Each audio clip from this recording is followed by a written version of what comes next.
평안을 향한 용기, 머뭇거림을 넘어 행동하는 믿음으로 오늘 여러분과 함께 나눌 이야기는 안락한 삶을 뒤로하고 가장 험난한 곳으로 스스로를 던진 한 목회자의 깊은 고백에서 시작됩니다. 그는 단순히 예수님을 아는 것을 넘어 그분의 삶을 온전히 살아내고자 하는 뜨거운 열망을 가진 사람이었습니다. 그의 이야기는 오늘 어쩌면 우리 마음속 가장 깊은 곳을 두드리게 될지도 모릅니다. 이 귀한 말씀을 듣기 전 잠시 마음을 모아 기도하며 이 시간을 하나님께 올려드리길 원합니다. 또한 이 은혜로운 이야기가 더 많은 영혼에게 닿을 수 있도록 좋아요와 구독으로 하나님의 사랑을 전하는 일에 동참해 주시길 부탁드립니다. 여러분의 작은 손길이 누군가에게는 절실한 위로와 희망의 메시지가 될 수 있습니다. 이 채널을 통해 복음을 전하는 모든 분들의 삶에 하나님의 크신 축복이 함께하기를 기도합니다. 거룩하신 하나님 아버지, 우리가 단순히 한자리에 모여 찬양을 부르는 것을 넘어 지금 펼쳐질 당신의 말씀을 통해 살아계신 하나님의 음성을 듣게 하옵소서. 지난 2000년간 역사에 오신 성령의 능력이 오늘 이 시간 우리 각자의 마음을 움직여 주시길 간절히 구합니다. 말씀을 전하는 자에게 힘을 주시고 듣는 우리 모두의 마음밭을 기경하시어 들어올 때와 나갈 때가 전혀 다른 사람으로 변화되는 놀라운 역사를 경험하게 하옵소서. 이 모든 시간을 주님께 의탁하오며 우리 주 예수 그리스도의 이름으로 기도드립니다. 아멘. 솔직히 말해 오늘 이 자리에 돌아오니 걷잡을 수 없는 감정이 밀려옵니다. 마치 어린아이처럼 눈물이 쏟아질 것 같습니다. 이상하죠? 지금 제 삶은 그 어느 때보다 평안하고 모든 것이 순조로운데 말입니다. 그런데 오늘 아침 익숙한 얼굴들을 마주하는 순간 제 마음은 미처 준비되지 않은 큰 충격과 감동에 휩싸였습니다. 그리고 찬양을 시작하는 순간 깨달았습니다. 아, 이것이 바로 사랑받는다는 느낌이구나. 어떤 공간에 들어섰을 때 온전히 사랑받고 있다는 것을 느끼는 것이 얼마나 큰 위로인지를 말입니다. 아시는 분도 계시겠지만 저는 이곳에서 16년간 목회를 했습니다. 그리고 지난 1년 반 동안은 주님의 부르심이라 믿고 샌프란시스코라는 아주 험난한 곳으로 떠났습니다. 샌프란시스코는 정말 힘든 곳입니다. 대부분의 사람들이 예수님을 아주 완강하고 격렬하게 거부하는 곳이죠. 그곳에서 빛이 되어보려 했었고 감사하게도 놀라운 일들도 경험하고 있습니다. 하지만 오늘처럼 나를 지지해주고 진심으로 아껴주는 사람들이 가득한 방에 들어서는 것이 얼마나 따뜻한 일인지 잠시 잊고 살았던 것 같습니다. 사명을 따라 무언가를 향해 달려가는 것은 정말 가슴 벅찬 일입니다.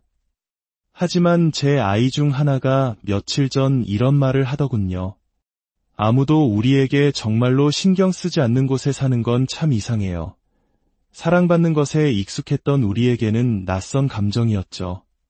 그 말을 들으니 문득 과거의 선교지에서 돌아온 선교사님들이 제게 털어놓았던 이야기가 떠올랐습니다.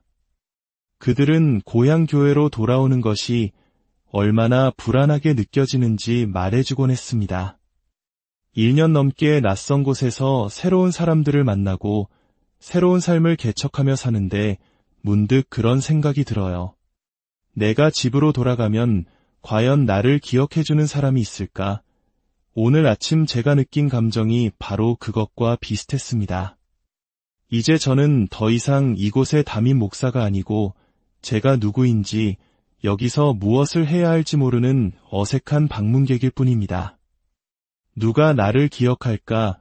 저 새로운 얼굴들은 누구일까? 마치 돌아갈 집을 잃어버린 듯한 감각.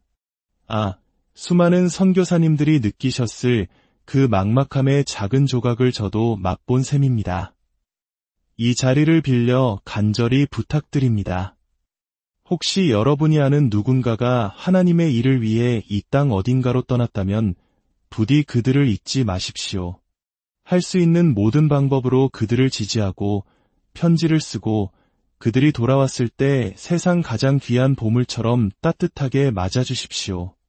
사명은 우리를 흥분시키지만 나를 알고 함께한 역사가 있고 깊은 관계가 있는 곳으로 돌아오는 것은 그 무엇과도 바꿀 수 없는 큰 힘이 되기 때문입니다.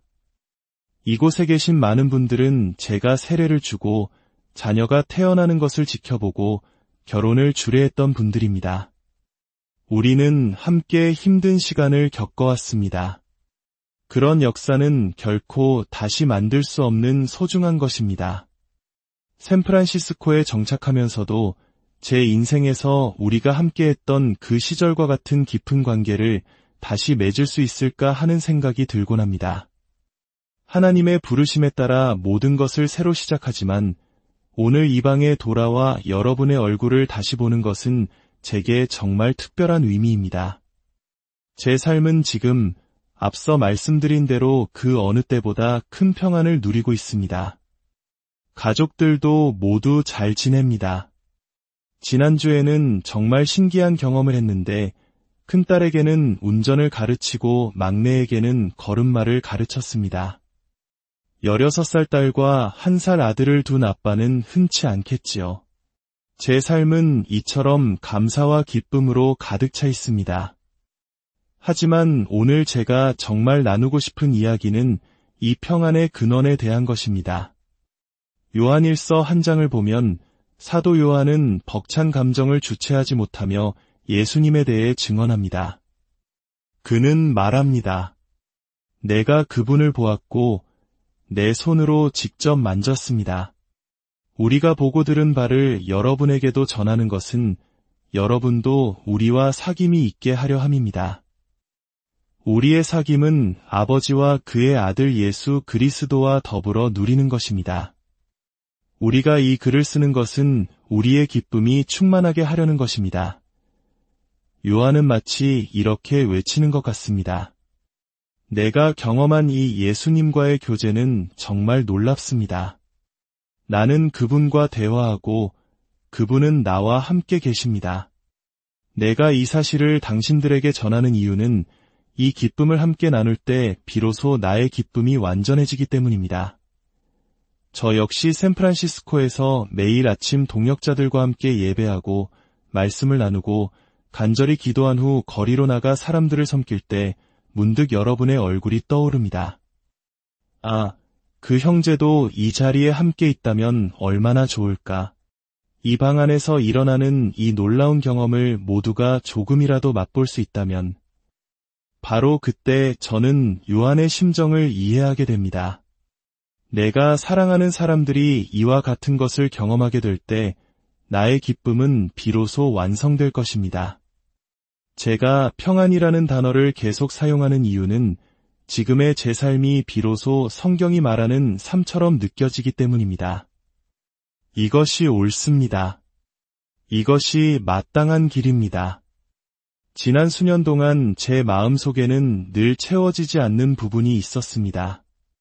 성경을 읽으며 나는 왜 초대교회 성도들처럼 사명을 위해 살지 못하는가 하는 죄책감에 시달렸죠. 하지만 이제는 조금씩 그 길에 가까워지고 있다는 느낌이 듭니다. 저는 본래 매우 이기적이고 자기중심적인 사람입니다. 아침에 눈을 뜨면 제 자신에 대해 생각하고 저의 필요를 먼저 생각합니다. 그런 제 모습이 싫습니다. 하지만 때로는 하나님께서 주신 마땅한 일을 행하고 난 뒤에야 비로소 그래, 마침내 해냈구나 하는 깊은 만족감을 느낄 때가 있습니다. 우리는 말씀을 듣거나 읽을 때 죄책감을 느낍니다. 하지만 때로는 그 감정을 무시해버리죠. 혹은 변명을 만들어 합리화합니다. 이 말씀이 지금 내 상황에 꼭 맞는 것은 아닐 거야 라고 말입니다. 그러나 사탄은 우리가 하나님의 말씀을 듣고 죄책감을 느끼는 것을 그다지 신경 쓰지 않습니다. 우리가 행동하지만 않는다면 말입니다. 사탄은 우리가 성경 공부 모임에 참여하고 함께 울고 서로를 안아주는 것을 얼마든지 환영합니다. 그 후에 아무것도 하지 않는다면 말입니다. 야고보서 한 장이 말하듯 말씀을 듣기만 하고 행하지 않는 것은 스스로를 속이는 것이기 때문입니다. 사탄이 가장 증오하는 것은 바로 행동입니다. 변화입니다. 생각해 보십시오. 세례 요한이 외쳤던 단 하나의 메시지는 무엇이었습니까? 회개하라 였습니다. 회개가 무슨 뜻입니까? 변화입니다. 돌아서는 것입니다.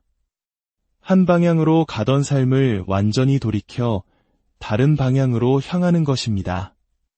예수님께서 전파하신 첫 번째 메시지도 회개하라, 천국이 가까이 왔느니라였습니다.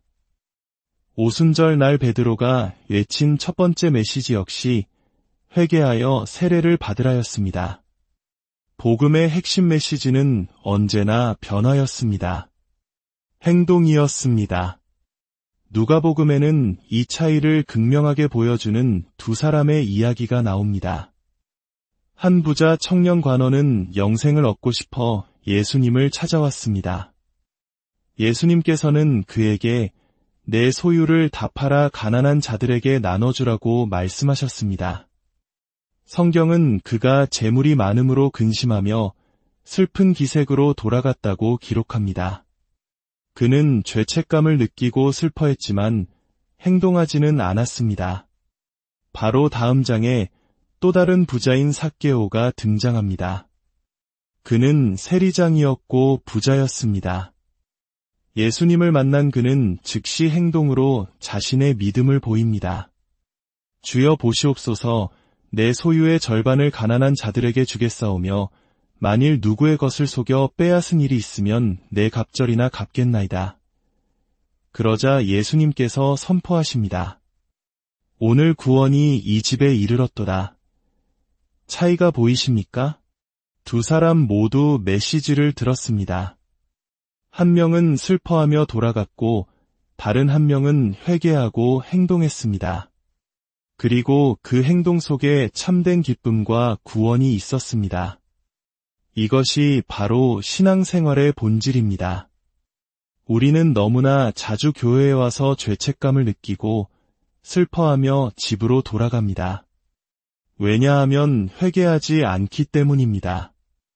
말씀의 목적은 우리를 괴롭게 하려는 것이 아닙니다.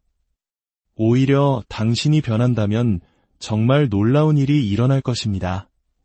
라고 외치는 초대장입니다. 우리 삶에는 뽀빠이의 순간이 필요합니다. 혹시 옛날 만화 뽀빠이를 기억하십니까? 그는 악당에게 계속 당하고 참기만 하다가 더 이상 견딜 수 없는 한계에 다다르면 외칩니다. 더는 못 참아.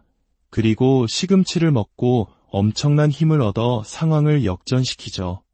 우리 신앙에도 이런 결단의 순간이 필요합니다. 계속해서 죄책감에 시달리고 변명하고 외면하다가 마침내 더는 이렇게 살 수 없어. 이제는 바꿔야 해. 라고 외치며 행동으로 옮기는 순간 말입니다. 삭개오가 자신의 재물을 내어놓은 것처럼 우리도 결단해야 합니다. 저에게도 그런 순간들이 있었습니다. 교회 안에 끝없는 다툼과 분쟁에 지쳐 하나님, 저는 그저 순수하게 말씀을 전하고 진실하게 당신을 예배하는 사람들과 함께하고 싶습니다. 라고 외치며 거실에서 교회를 시작했던 순간이 있었습니다. 아프리카에 굶주리는 아이들을 보고 돌아와 여보, 우리가 가진 이 모든 것이 무슨 소용이 있어? 이 큰 집이 무슨 의미가 있단 말이오? 라며 삶을 단순화하기로 결단했던 순간도 있었습니다. 하지만 지난 수년간 제 마음속에 평안을 주지 않았던 한 가지 영역이 있었습니다. 저는 그것을 계속 억누르고 외면해왔습니다. 그러나 이제는 더 이상 슬퍼하며 돌아설 수 없는 바꿔야만 하는 시간이 왔습니다. 그것은 바로 이것입니다. 내가 지옥의 실제를 믿는다면 왜 미친 듯이 사람들에게 경고하지 않는가? 이 질문은 제 안에서 결코 사라지지 않았습니다. 과거에 한 성공한 목사님께 조심스럽게 물어본 적이 있습니다. 목사님, 솔직히 지금 우리가 밖에 나가서 사람들에게 예수님에 대해 전해야 한다는 죄책감을 느끼지 않으십니까? 그는 단호하게 아니요 라고 답했습니다. 프랜시스, 그건 우리의 일이 아닙니다. 우리의 일은 성도들에게 동기를 부여해서 그들이 나가서 하게 만드는 것이죠. 그럴듯한 답변이었습니다. 잠시 위안이 되었죠. 그래, 이건 당신들 일이야. 라고 생각하며 책임을 떠넘길 수도 있었습니다. 하지만 제 마음 깊은 곳에서는 여전히 그것이 옳지 않다고 외치고 있었습니다. 내가 믿는 이 진리를 내 이웃에게 전하지 않는 것은 어떤 변명으로도 합리화될 수 없는 일입니다. 그래서 저는 변명을 멈추고 억눌렀던 감정을 떨쳐내고 그냥 나누기 시작했습니다. 샌프란시스코의 거리에서 사람들의 문을 두드리고 대화를 걸었습니다.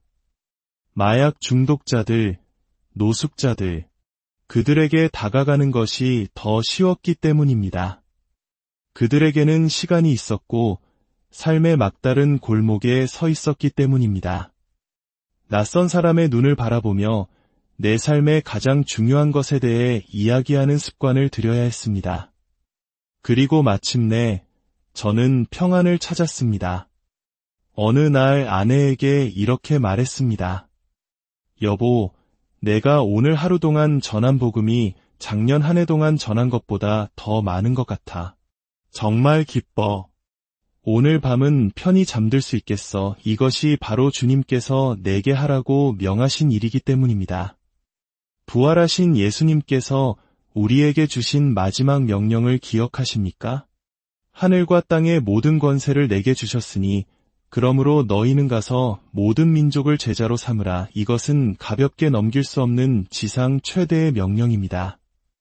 만약 여러분의 직장 상사가 중요한 임무를 주었는데 여러분이 그 일을 하지 않기로 선택한다면 어떻게 될까요?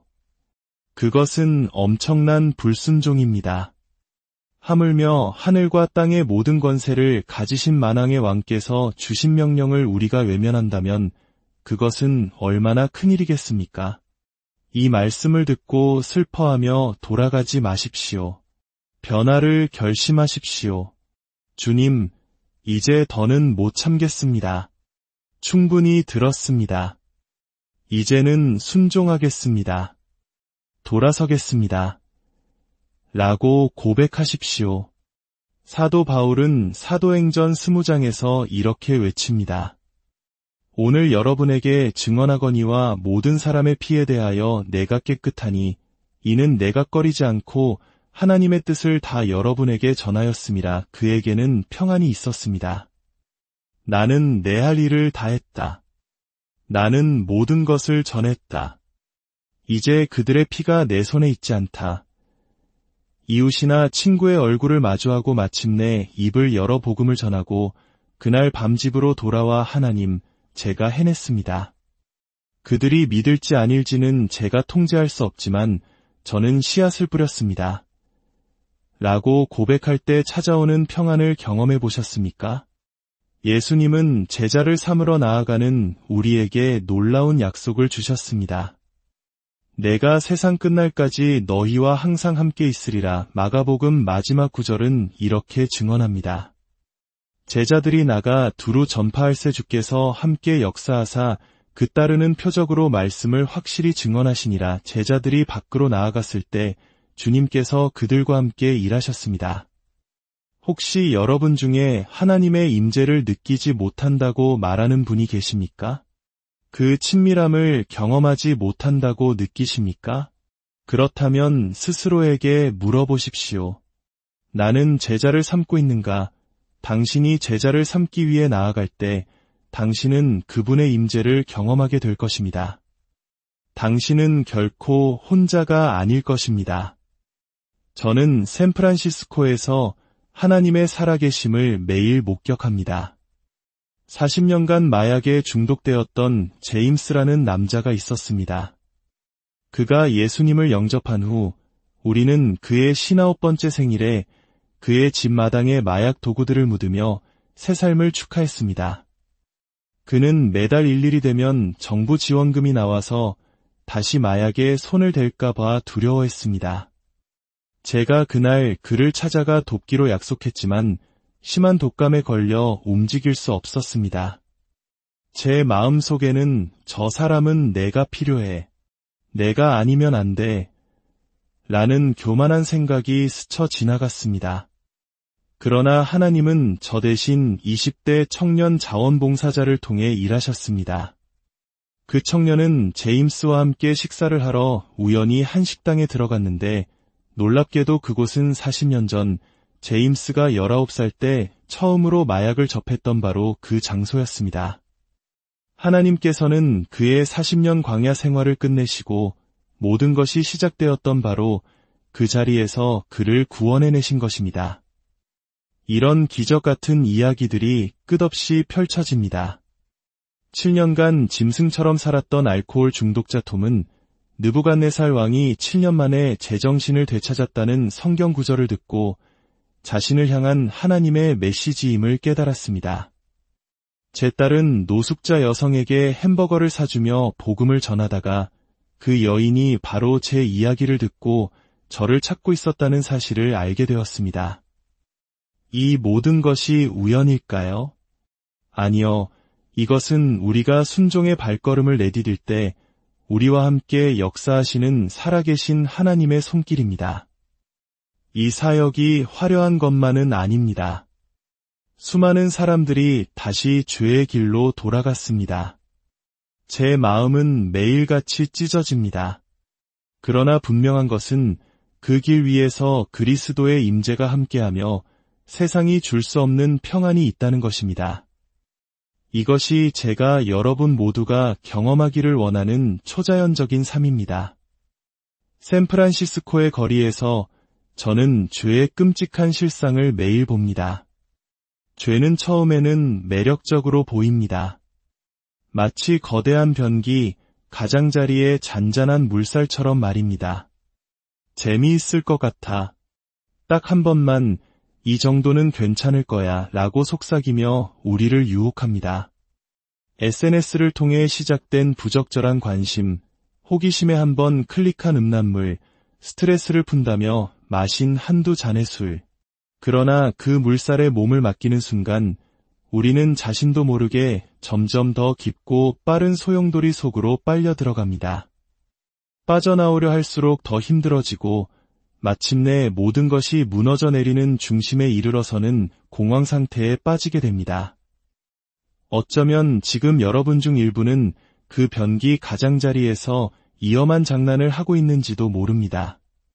나는 저런 중독자들처럼 되지는 않을 거야 라고 스스로를 속이면서 말입니다. 거리의 모든 중독자들이 바로 그렇게 시작했습니다. 오늘 제 기도는 여러분이 슬퍼하며 돌아가지 않는 것입니다. 삭개오와 같은 순간을 맞이하는 것입니다. 뽀빠이처럼 더는 못 참아 라고 외치는 것입니다. 그래, 당신 말이 맞아. 이 관계, 이 습관, 이 거짓말에 대해 나는 단 한 번도 평안한 적이 없었어. 이제 끝내겠어. 나는 여기서 걸어 나오겠어. 이제 우리는 찬양하며 예배할 것입니다. 하지만 여러분 중 누군가에게는 지금 노래를 부르는 것이 하나님께서 원하시는 변화를 있게 만드는 최악의 행동이 될 수 있습니다. 혹시 도움이 필요하다면 누군가에게 털어놓으십시오. 저는 더 이상 이렇게 살 수 없습니다. 저는 변하고 싶습니다. 저를 도와주세요. 라고 고백하십시오. 어쩌면 오늘은 당신이 예수님께 당신의 삶을 드리고 세례의 물속으로 들어가 옛 자신에게는 죽고 새로운 피조물로 태어나는 날이 될지도 모릅니다. 거룩하신 하나님, 주님이 살아계심을 알고 기적을 체험했음에도 불구하고 돌아서기를 주저하여 슬퍼하며 떠나가는 영혼들을 볼 때 제 마음이 너무나 아픕니다. 오직 성령님만이 삭개오에게 임했던 그 결단과 행동의 역사를 우리에게도 일으키실 수 있음을 믿습니다. 아버지, 지금 이 시간 눈먼 자들의 눈을 열어주시고 기먹은 자들의 길을 열어주시옵소서. 사탄이 우리 삶에 반복해서 만들어 놓은 죄의 고리를 깨닫게 하시고 오늘이 바로 성령의 능력을 의지하여 돌이키고 변화하는 날이 되게 하여 주시옵소서. 이 자리에 있는 사랑하는 모든 이들이 진정으로 회개하고 주님께로 돌이켜 지금부터 영원까지 주님을 경험하고 누리는 기쁨을 맛보게 하옵소서. 우리 주 예수 그리스도